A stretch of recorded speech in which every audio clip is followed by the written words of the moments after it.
আসসালামু আলাইকুম রহমতুল্লাহ। ইতিহাস সাক্ষী, সাইয়েদেনা হজরত উমর ফারুক রাদিয়াল্লাহু আনহুর যুগে মূর্তি পূজারী হিন্দুস্তানে সর্বপ্রথম হামলা হয়েছিল। তারপরে মুসলিম বিজেতাগণ হিন্দুস্তানে একের পর এক এ পরিমাণ আক্রমণ করেছেন।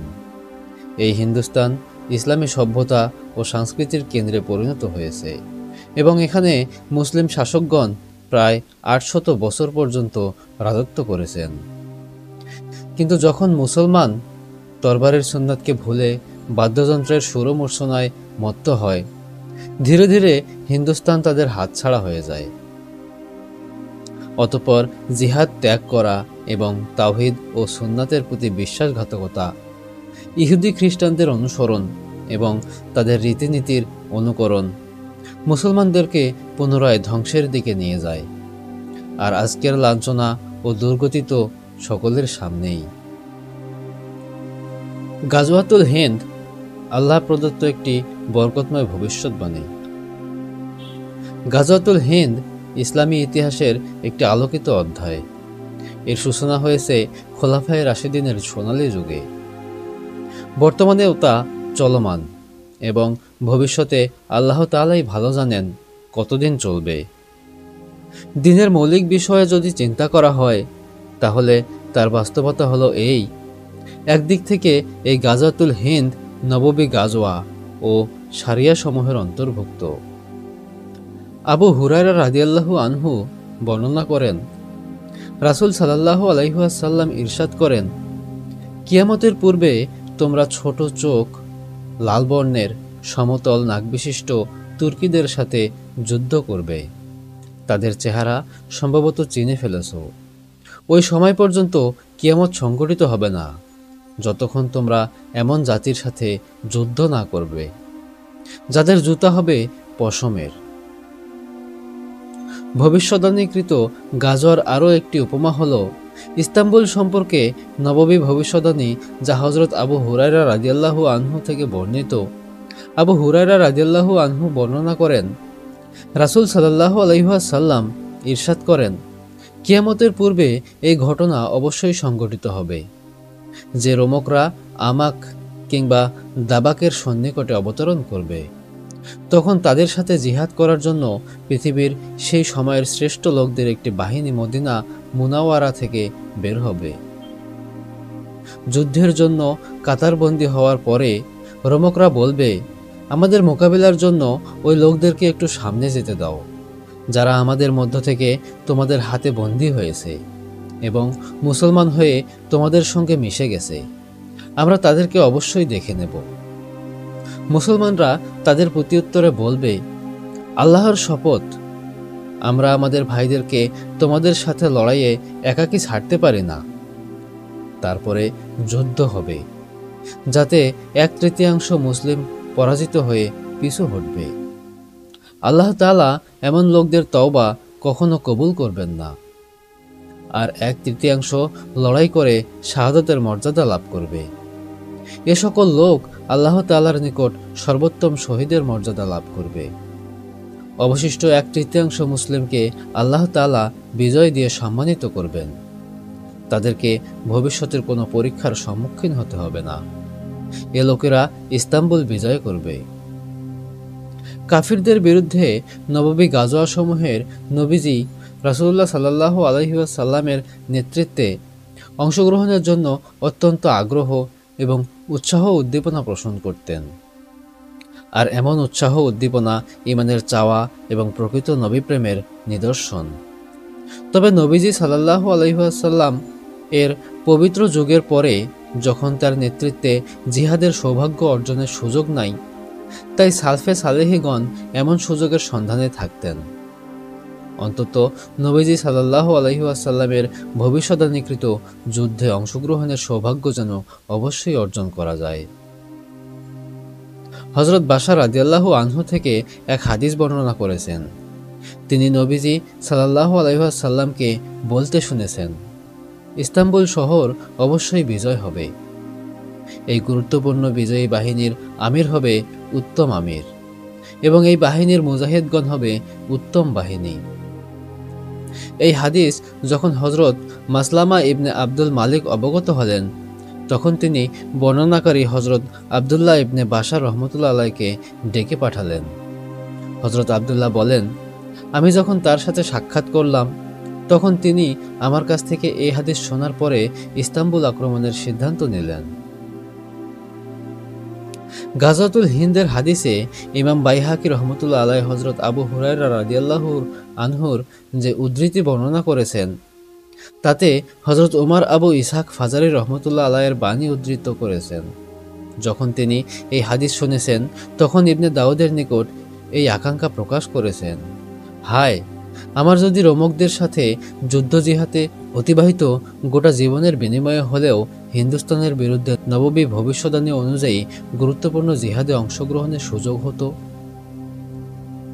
ইমাম আবু ইসহাক ফাজারি রহমতুল্লাহ আলাইয়ের এই আগ্রহের কারণ ও তার গুরুত্বের পরিমাণের প্রশংসা হজরত ফুজাইল ইবনে আয়াজ রহমতুল্লাহ আলাইয়ের ওই স্বপ্নের দ্বারা করা যায়, যা ইমাম জাহাবি রহমতুল্লাহ আলাই সিয়ারু আলামিন নুবালাতে বর্ণনা করেছেন। তিনি স্বপ্নে দেখেন নবীজি সাল্লাল্লাহু আলাইহি ওয়াসাল্লামের মজলিস চলছে এবং নবীজি সাল্লাল্লাহু আলাইহি ওয়াসাল্লামের পাশে বসার একটি স্থান খালি। আমি তখন এমন সুযোগকে দুর্লভ ও গনিমত মনে করে সেখানে বসার চেষ্টা করলাম। তখন নবীজি সাল্লাল্লাহু আলাইহি ওয়াসাল্লাম এই বলে নিষেধ করলেন যে এই বসার স্থানটি খালি নয়, বরং আবু ইসহাক ফাজারের জন্য নির্ধারিত।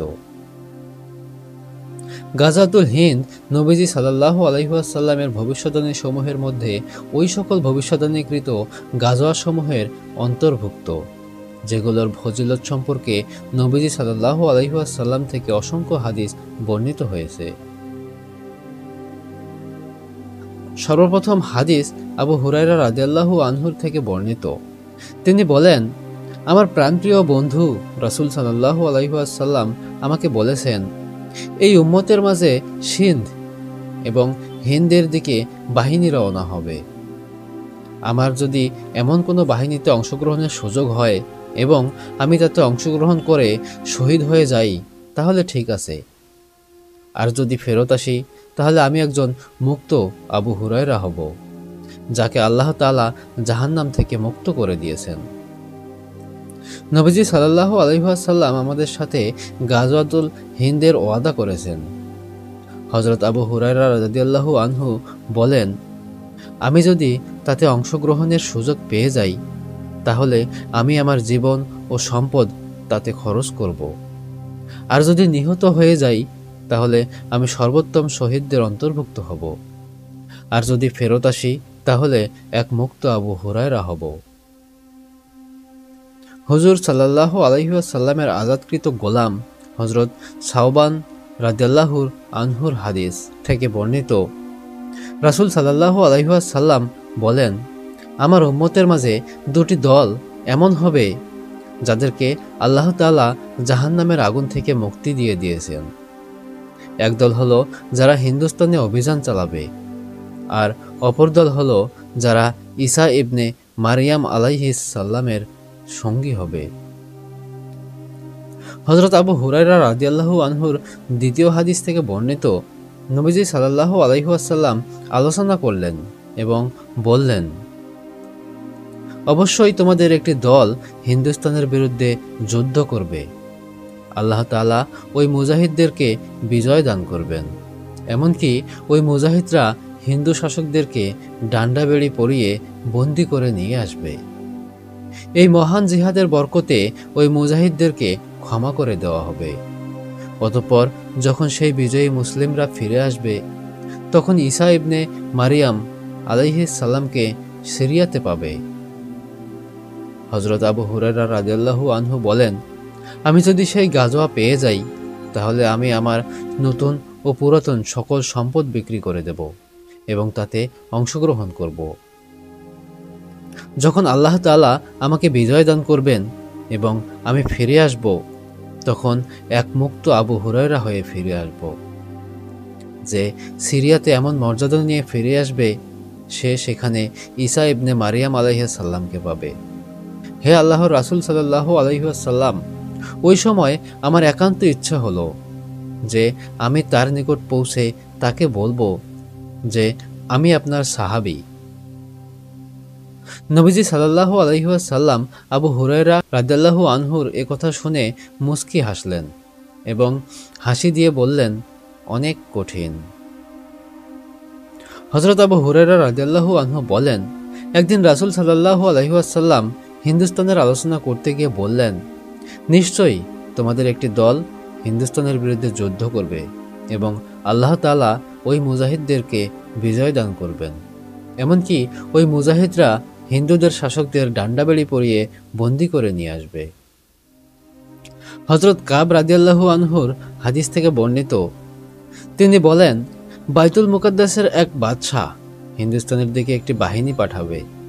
মুজাহিদগণ হিন্দুস্তানের ভূমিকে ধ্বংস করে ফেলবে, তাদের কোষাগার ও ধনভাণ্ডারের উপর দখলদারিত্ব প্রতিষ্ঠা করবে। অতঃপর ওই বাদশাহ সেই ধনভাণ্ডারকে বাইতুল মুকাদ্দাসের সংস্কার ও সৌন্দর্যের কাজে ব্যয় করবে। সেই বাহিনী হিন্দুস্তানের শাসকদেরকে ডান্ডাবেড়ি পরিয়ে ওই বাদশাহর সামনে উপস্থিত করবে।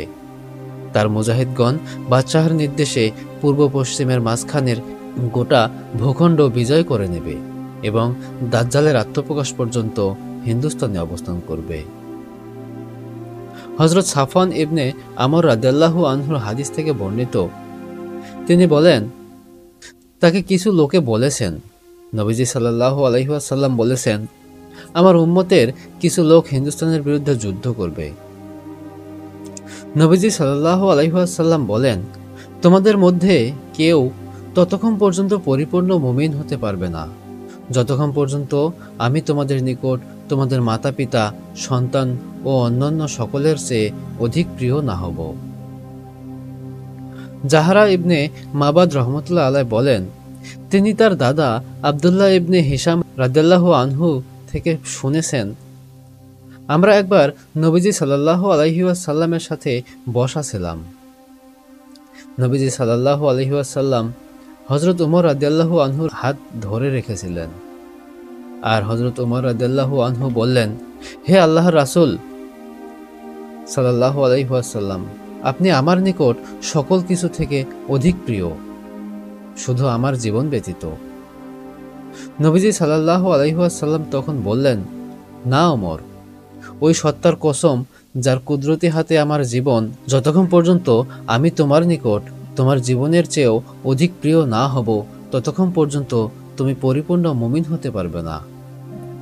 অতঃপর হযরত উমর রাদিয়াল্লাহু আনহু বললেন, হ্যাঁ আল্লাহর রাসূল সাল্লাল্লাহু আলাইহি ওয়াসাল্লাম, এখন আপনি আমার নিকট আমার জীবনের চেয়েও অধিক প্রিয়। এ কথা শুনে নবীজি সাল্লাল্লাহু আলাইহি ওয়াসাল্লাম বললেন, হ্যাঁ এখন ঠিক আছে ওমর।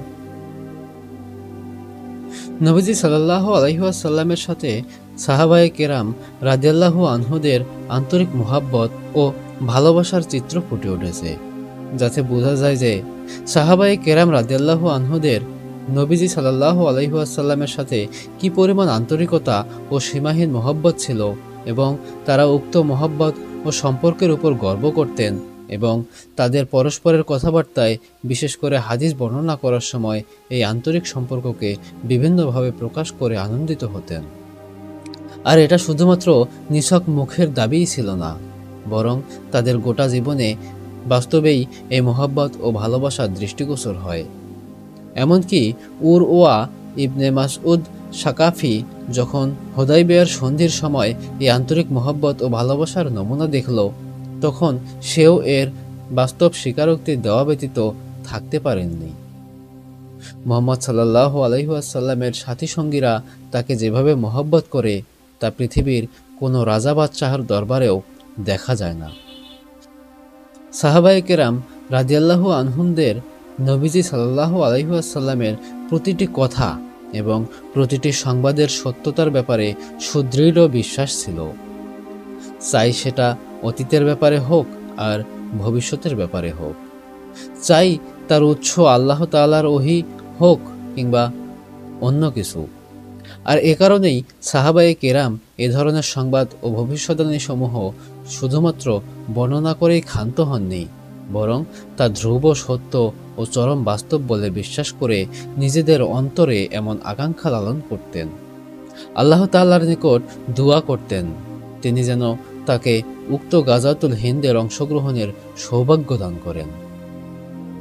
হযরত আবু হুরায়রা রাদিয়াল্লাহু আনহুর হাদিস একথার প্রমাণ যে নবীজি সাল্লাল্লাহু আলাইহি ওয়াসাল্লামের যুগেই এমন ভূখণ্ড পৃথিবীতে বিদ্যমান ছিল যাকে সিন্ধ, সম্ভবত বর্তমান পাকিস্তান নামে জানত। এমনকি এই হাদিস থেকে এটাও প্রমাণিত হয় নববী যুগে পৃথিবীর বুকে এমন একটি দেশ বিদ্যমান ছিল যাকে হিন্দ বলা হতো। গাজওয়ায়ে সিন্ধ ও গাজাতুল হিন্দের আলোচনা এসেছে তাতে এটাও ইঙ্গিত পাওয়া যায় সিন্ধের অঞ্চল আরবের পাশে অবস্থিত এবং গাজওয়ায়ে সিন্ধ গাজওয়াতুল হিন্দের পূর্বে সংগঠিত হবে। সিন্ধ এবং হিন্দ উভয়টির উপর কাফিরদের দখলদারিত্ব। রাসূলুল্লাহ সাল্লাল্লাহু আলাইহি ওয়াসাল্লামের রিসালাতের যুগে সিন্ধ এবং হিন্দ এমন দুটি ভূখণ্ড রূপে পরিচিত ছিল যার উপর কাফিরদের কর্তৃত্ব ও দখলদারিত্ব ছিল এবং নববী যুগের পরেও একটি নির্দিষ্ট সময় পর্যন্ত তা অবশিষ্ট ছিল, যেখানে হিন্দুস্তানের উপর আরও দীর্ঘ সময় পর্যন্ত তাদের দখলদারিত্ব অবশিষ্ট থাকার সম্ভাবনা রয়েছে। নবীজি সাল্লাল্লাহু আলাইহি ওয়াসাল্লাম এই হকসমূহ সম্পর্কে অবগত ছিলেন এবং জানতেন, চাই সেটা আল্লাহ তাআলার ওহীর মাধ্যমে হোক অথবা ব্যবসায়িক সম্পর্কের মাধ্যমে হোক কিংবা উভয়টির মাধ্যমেই হোক। এটাও হতে পারে যে নিজস্ব গোয়েন্দা এবং গোপন ইন্টেলিজেন্সের মাধ্যমে তিনি এ সম্পর্কে জানতে পেরেছেন, কেননা গাজওয়াগুলোতে তিনি এই কর্মপদ্ধতি অবলম্বন করতেন। যদিও প্রথম দুটি সম্ভাবনাই অধিক যুক্তিসঙ্গত, তবে তৃতীয় সম্ভাবনাটিও অসম্ভব নয়, কিন্তু এর জন্য আমাদের নিকট কোনো সুস্পষ্ট প্রমাণ নেই। সিন্ধ এবং হিন্দের ভবিষ্যৎ সংঘটিত অনেক ঐতিহাসিক ঘটনাবলীর উল্লেখ রয়েছে, সাথে সাথে এটার ইঙ্গিতও বিদ্যমান নবীজি সাল্লাল্লাহু আলাইহি ওয়াসাল্লামের যুগের পরবর্তী যুগে মুসলমানগণ এই দেশগুলোর অর্থাৎ সিন্ধ এবং হিন্দের বিরুদ্ধে যুদ্ধ করবে। সিন্ধ এবং হিন্দের দিকে মুসলিম বাহিনী রওনা হওয়া এবং জিহাদ করা অতঃপর পরিপূর্ণ বিজয়ের সুসংবাদ প্রদান উপরোক্ত হাদিসসমূহে দূর ভবিষ্যতের সংবাদ ও ভবিষ্যদ্বাণীও বিদ্যমান। নবীজি সাল্লাল্লাহু আলাইহি ওয়াসাল্লামের ভবিষ্যদ্বাণী আজ এক বাস্তবতার রূপ নিয়েছে।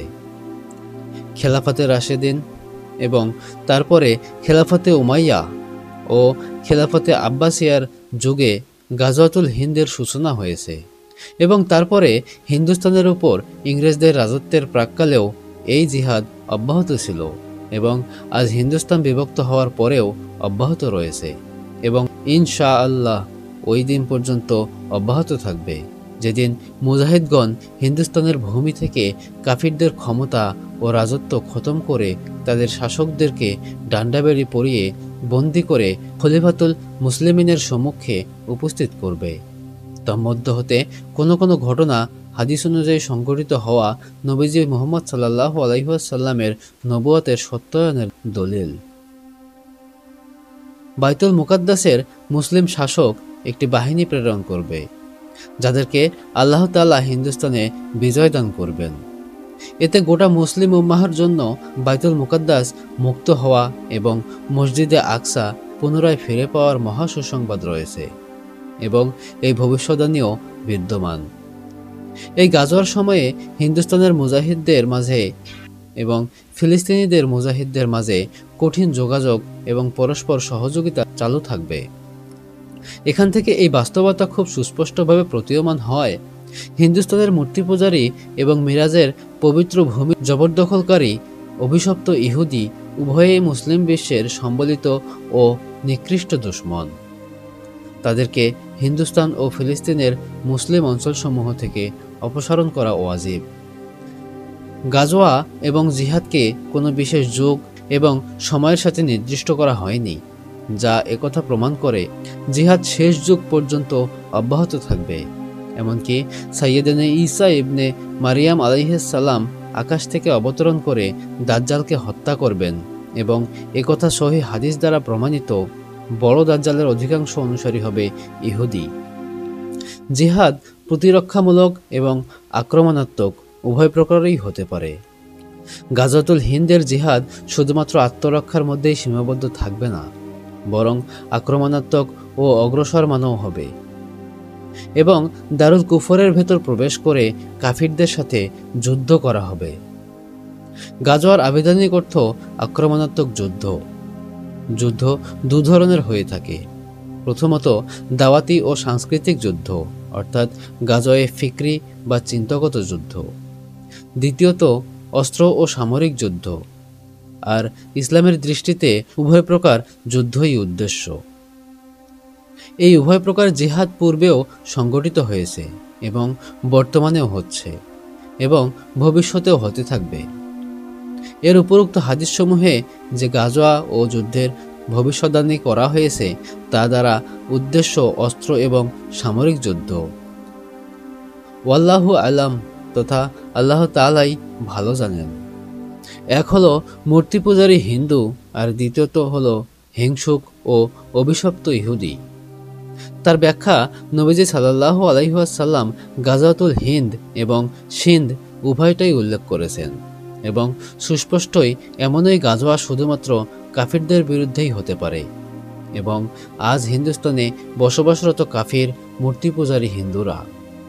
আর হজরত সাবওয়ান রাদিয়াল্লাহু আনহুর হাদিসে বর্ণিত হয়েছে যে সাইয়েদনা হজরত ঈসা ইবনে মারিয়াম আলাইহিস সালাম এবং তার সাথী সঙ্গীরা দাজ্জাল এবং তার ইহুদি অনুচরদের বিরুদ্ধে লড়বে।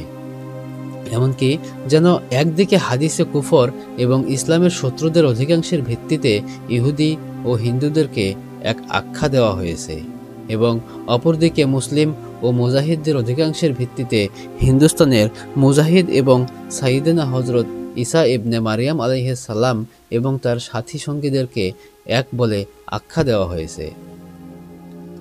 নবীজি সাল্লাল্লাহু আলাইহি ওয়াসাল্লাম ও সাহাবায়ে কেরাম রাদিয়াল্লাহু আনহুমগণ তাদের মজলিসসমূহে হিন্দুস্তানের আলোচনা করতেন এবং এই আলোচনা অধিকাংশ সময়ই হতো এবং জানা কথাই এই আলোচনা শুধুমাত্র গাজওয়া নিয়েই হতো, কোনো ব্যবসায়িক সফর কিংবা নিছক ঘোরাফেরার উদ্দেশ্য নয়।